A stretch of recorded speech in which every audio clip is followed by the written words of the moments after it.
rekaman lagi. Alkitab yang dibilang palsu, Alkitab yang dibilang kitab karangan Paulus, Alkitab yang dihina-hina. Tapi ketemu lagi video yang memaksakan Alkitab itu menubuatkan Nabi Muhammad. Contohnya ayat Yohanes pasal 16 ayat 13. Oke, baca baik-baik ini. Ya, nih. Tapi apabila ia datang, yaitu Roh kebenaran, ia akan memimpin kamu ke dalam seluruh kebenaran, sebab ia tidak akan berkata-kata dari dirinya sendiri, tetapi segala sesuatu yang didengarnya itulah yang akan dikatakannya, dan ia akan memberitakan kepadamu hal-hal yang akan datang. Gua bingung di mana Muhammad ada di sini. Lu memaksakan Muhammad untuk ada di sini, nggak mungkin. Kenapa gue bilang nggak mungkin? Inilah kebiasaan kaum kristologi atau ya mohon maaf Islam lapis kedua, karena zaman dulu agama Islam nggak kayak begini. Ulama-ulamanya nggak sok pintar, nggak sok berkuasa, ya kan, bisa menjaga kehidupan rukun, ya kan. Tapi sekarang nggak ada apa, kebanyakan dia mengklaim Alkitab palsu tapi pakai Alkitab untuk membuktikan nabinya ada di Alkitab, ya kan. Teriak kafir, ya gak? Teriak kafir, bunuh kafir, ya gak? Nah,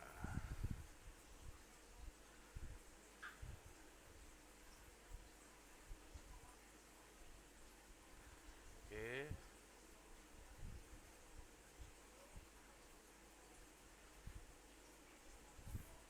Harusnya baca terus ayatnya, ayat 14 nih. Ia akan memuliakan aku, sebab ia akan memberitakan kepadamu apa yang diterimanya daripadaku. Oke. Emang kalian memuliakan Tuhan Yesus? Enggak, kalian malah menghina Tuhan Yesus. Oke. Aku di sini Tuhan. Tuhannya di sini apa? Yesus sudah mengklaim dia juga adalah Tuhan, karena dalam ayat Alkitab ini dikatakan kan Yesus lagi bercerita,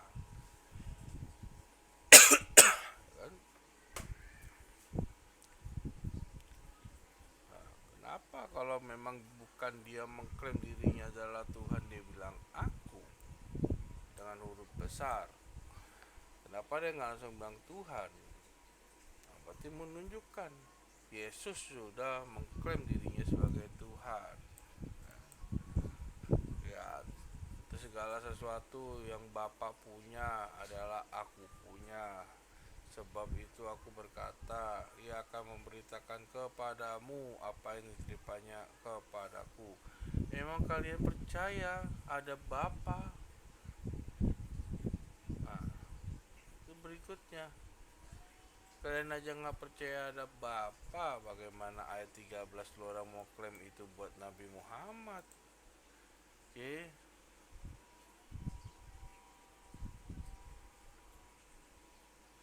Ini kan menceritakan, ini kalau mau baca ayat Alkitab itu jangan cuma segini, ya. Ibaratnya lu sok pintar lu, kalau lu nonton film nih, film baru, bener-bener baru keluar, ya, tapi lu baru nonton bagian depannya doang, lu langsung bilang, oh penjahatnya dia, oh pembunuhnya dia, jagoannya dia, ya kan, di endingnya nih matinya begini, sok pintar gitu. Tapi kenyataannya setelah ditonton sampai habis, endingnya ternyata kebalik. Yang lu anggap itu jagoan, ternyata itu penjahat. Yang lu anggap penjahat itu ternyata jagoannya. Dan lu bilang cara matinya begini, ternyata orangnya nggak mati. Kan lucu, bos. Oke. Jadi gue bilang tolonglah kalian orang Islam ini yang ada di YouTube, jangan mengajarkan apa yang bukan kalian mengerti. Ya, kalian punya Al-Quran kan? Tunjukkan di dalam Al-Quran itulah kehebatan Al-Quran itu seperti apa, ya kan? Al-Quran mengajarkan apa, ya kan? Seberapa besar kasih karunia yang diajarkan dalam Al-Quran, seberapa megahnya kemuliaan Tuhan yang diajarkan dalam Al-Quran. Nah, seberapa berkuasanya Tuhan di dalam Al-Quran itu, ya kan? Apakah Al-Quran itu memang 100% Tuhan yang mewartakan, atau tercampur omongan dari manusia-manusia yang hidup terus dibentuk sebuah kitab, ya kan? Itu tunjukkan, jangan Alkitab orang lo obok-obok. Alkitab itu nggak bisa lu pelajarin kalau lu masih sebagai orang Islam. Ya, lu tunjukkan kalau lu mau meyakinkan orang Kristen atau orang agama lain untuk masuk ke dalam Islam, jangan gunakan strategi menjelekkan agama lain. Jangan gunakan strategi uh, memutarbalikan isi kitab suci agama lain agar orang percaya, oh ternyata agama itu aja gini, ternyata Quran apa orang Islam lebih pintar ya dalam memahami Alkitab, ternyata orang Kristen sendiri nggak paham sama Alkitab. Itu salah, bos. Apakah Nabi besar Muhammad mengajarkan hal selicik itu? Pertanyaan gue terhadap kalian. Nggak mungkin kan Nabi besar Muhammad mengajarkan sebuah hal yang licik seperti itu. Kalau andai kata memang kalian bilang tidak mengajarkan Nabi besar Muhammad hal seperti itu, ya tolong dong buktikan kalau Nabi Muhammad tidak mengajarkan hal seperti itu.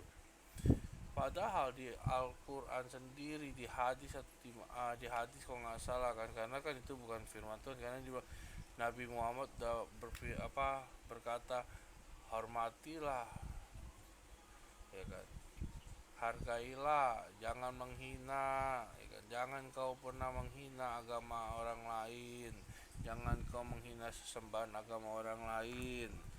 Kalau sesembahan nanti apa, Nabi besar Muhammad tahu kalau nanti kalau lu orang menghina sesembahan agama orang lain, lu nggak menghargai sesembahan agama orang lain, Tuhan yang lu sembah pun tidak akan pernah dihargai dan dihormatin sama agama orang lain. Itu Nabi udah berpikir panjang, bro, sampai sejauh itu. Tapi lo orang nggak pernah mau sadar. Lo orang tetap maunya apa? Cari muka, nunjukin, oh gue paling hebat, agama gue paling benar. Nah, tunjukinnya nanti di akhir zaman. Lihat, nah, seberapa besar keyakinan lo orang masuk di surga, bertemu dengan Tuhan, bertemu dengan Allah. Ya, apa kalian bertemu dengan Lucifer atau Dajjal di akhirat tuh neraka? Ketemunya di situ jawabannya nanti. Kok sekarang mah saling menghargai dulu, jangan saling menjatuhkan, jangan saling mengklaim kalau oh agama kau paling benar, agama lu paling salah, oh kitab suci kau paling hebat, ya kan? Sedangkan kitab suci lu palsu, kitab suci lu abal-abal. Jangan, bro. Oke, kayak gue bilang, ini orang yang namanya Islam menjawab tuduhan. Sekarang gue balik, gorila menjawab tuduhan, Islam menjawab tuduhan. Oke, buat yang punya channel Islam menjawab tuduhan, tolonglah jangan asal klaim, buktikan Anda sebagai Islam ajarkan Al-Quran. Kalau Anda mengajarkan Alkitab, Anda murtad. Oke, thank you.